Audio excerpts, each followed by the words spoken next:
we mo no mame nko na ye oti regional minister Owura Joshua Makubu e wa homa no so mame ne ni nkomo no obo wi awuti ye nka ye mo ahada se do Adom TV Premtobre Kasee so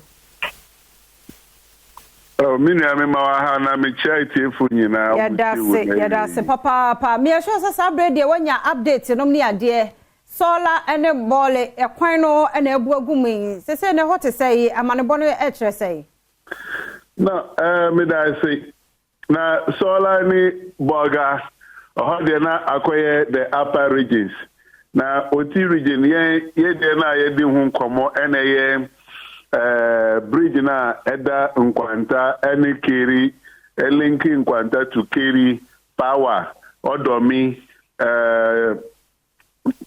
another areas about 6 weeks ago and so be toya ebe far bridge no and who come na ye for the past 6 weeks but so far so good as I now am in Kasee the latest update is the regional federal roads engineer no what we package no I estimate now what they are called federal roads directorate almost onim say obia won the threshold obetimi award na be bedru ne na here say timi bridge no once and for all no actually say the Department of Federal Roads any sa one day no so it has subsequently been referred to the ministry yeba be di chire akohwe se na yeba ye da se ono obono say we de enye nne asem kra no enye nne asem e say sa kwan no wo mo e fa so kese no be dey Bacho.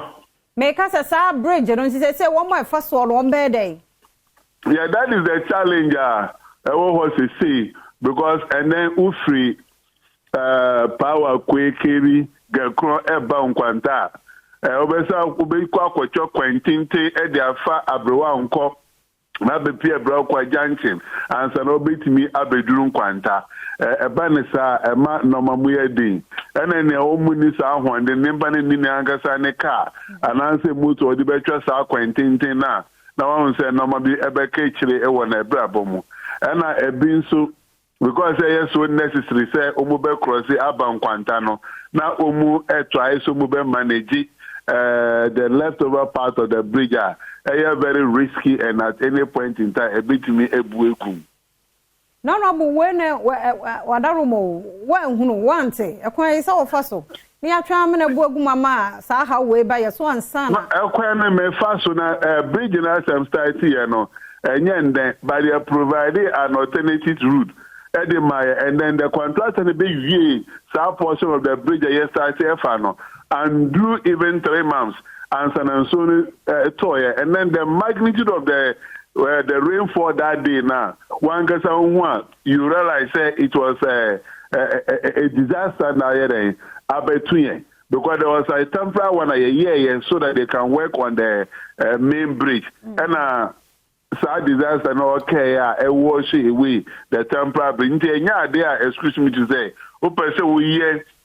the bridge to a state very formidable. You can't just wake up now. The procurement process is involved. Large what do you call it? Value contracts. You need road music. You for pressure too much and to there. But I mean, something is being done about it. You better fix it. Bridge, once and for all. I mean, sure, no boy, that's Bibi Street. I dream be more. Wadaroma, Yabaho. That's Papa. What you want more? So for Joshua Makubu.